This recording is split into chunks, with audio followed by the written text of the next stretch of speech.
Hi, welcome to Cubs in Culture for January 11th of 2018. We'll be discussing principally I'm aiming at giving a analysis or review of Hell or High Water. It's a very strong candidate it is my favorite film from last year by far, now that I've seen it twice. And it's quite possibly my favorite film of the decade so far. It's a very strong candidate for that. So because of that, I want to spend a lot of time talking about the film. This is going to probably be the longest Cubs in Culture for a while. Just because of how much I like this movie and everything that it kind of brings up what I want to talk about. Okay, so the first thing I want to talk about is this movie. It was very well received, and it was part of the award season, but it was always sort of the other ran, which is really unfortunate because a bit like Hacksaw Ridge, I think this is almost like it's the platonic ideal of a Western film, and it seemed like Moonlight and La La Land. Don't get me wrong, both of those movies are very good. Especially La La Land, but it seemed like they sucked all the oxygen out of the room, and I think that's unfortunate. Just so I'm absolutely clear about this, I think Moonlight, and I will eventually give a review of Moonlight when I rewatch it in a few days, ends up being the fourth best nominee. Now, with that for last year. Now, with that being said, the Oscars almost never, ever pick the right movie for Best Picture, and all Best Picture winners who were not the best films of the year, Moonlight's actually among the best in that category. So I'm not disappointed or upset that Moonlight won, because it is a very good film. I really like it. I think it was an important film culturally or socially to win because it's the first overtly gay LGBT or queer film to win overtly. I'm saying there's other queer films, including Rebecca, and then Weird Way, Ben-Hur, that have won Best Picture. And of course, it's the first entire cast was people of color, or all the principal cast was people of color.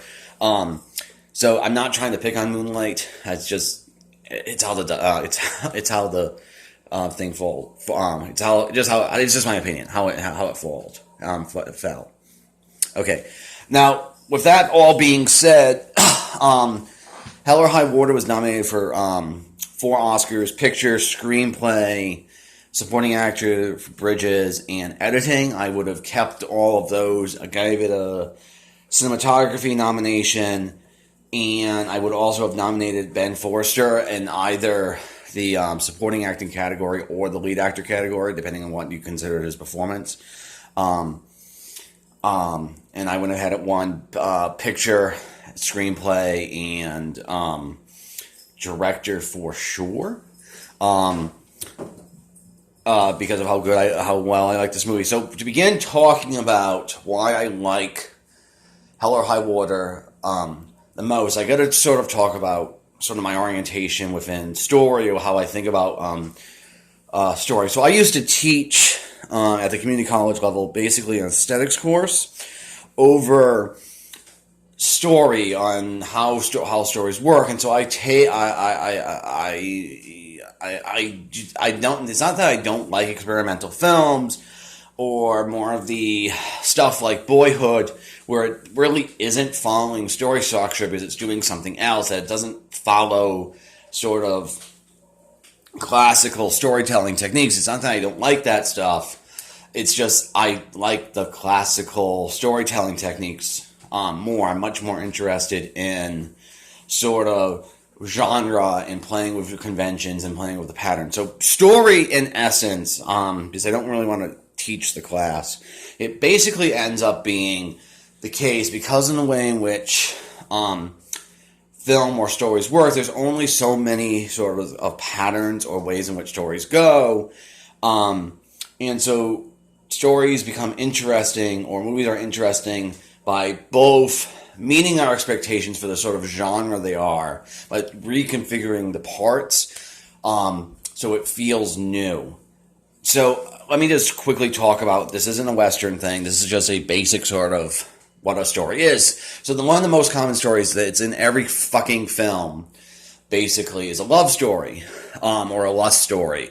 In the most basic pattern for those is boy meets girl, boy falls for girl, they have sex or they fall in love, blah blah blah. Someone in their life or something in their life objects and pulls them apart, and then at the end, if it's a happy story, they come together and they get married or ride off into the sunset. If it's a tragic story, at least one of them dies.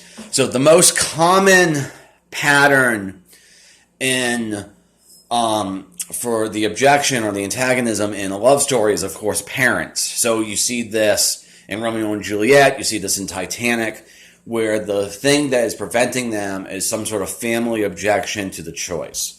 Usually the girl's family is rejecting the man for some reason. So at its most basic level, every single love story ever told fits that basic pattern. Boy meets girl, boy falls for girl, fall in love, someone or something in their life objects and pulls them apart. They either overcome the objection and live happily ever after, or at least one of them dies.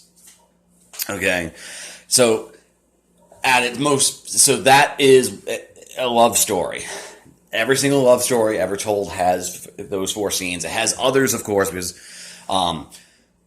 there might be other things going on in the movie, or it might take a while to understand what the objection is. So that's the form. When I speak of story structure, the form, I'm talking about the convention, the particular pattern. Okay, now the thing is, if every film or story that was a love story told was the woman's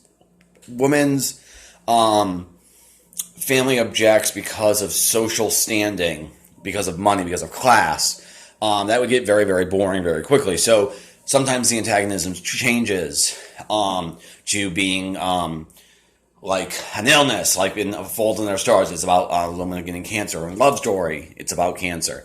But the thing is, the pattern is still there, it's just slightly different. So this is what I mean by keeping the pattern, but changing it over in some ways. And of course, when you do that sort of thing, the story can become a reflection of society, what the society is concerned about. It can be about what the story is about, can change, so it can act as sort of a commentary. So, for example, Guess Who's Coming to Dinner, very famous comedy in the early 60s with Sidney Poitier as a story. It's just a love story. The only thing that's different, or the only sort of major change the writers made to the pattern of boy meets girl, blah, blah, blah, that it's about, it's an interracial couple where a black man is marrying a white woman. And so, of course, in the early 60s, this movie was released pre Loving versus Virginia, so that's the intervention. And so, again, story as a unit, or the thing of how I think about story, is a group of patterns that are conditioned by the genre or by sort of the practical logic of the situation. And at the end of the day, every single sort of movie or story only fits so many different basic patterns, and the pleasure of watching films or seeing how the writers are, or seeing how they change or play with the pattern. So I have a lot. So this might be from me. I have seen I've seen about, I don't know, 4,000 movies in my lifetime or something like that. I've seen a lot of films. And so I have a deep knowledge of tropes and patterns. So a lot of ways, the things I'm drawn to are at least partially about the genre or the patterns themselves, just so where my taste. So I feel like I'm getting a little bit ranty, so let me kind of sum this up. This is Cubs and Culture Today is about Hell or High Water. I think it's probably the best film released this decade. At least it's my favorite. I'm annoyed a little bit at the Oscars. And for story, it's about having expectations which are fulfilled in surprising ways. Okay, so that's going to be part one. I'll be back with part two to talk about Western, like the concept of the genre of Western, and a little bit of Western genre history. Okay, I'll be right back.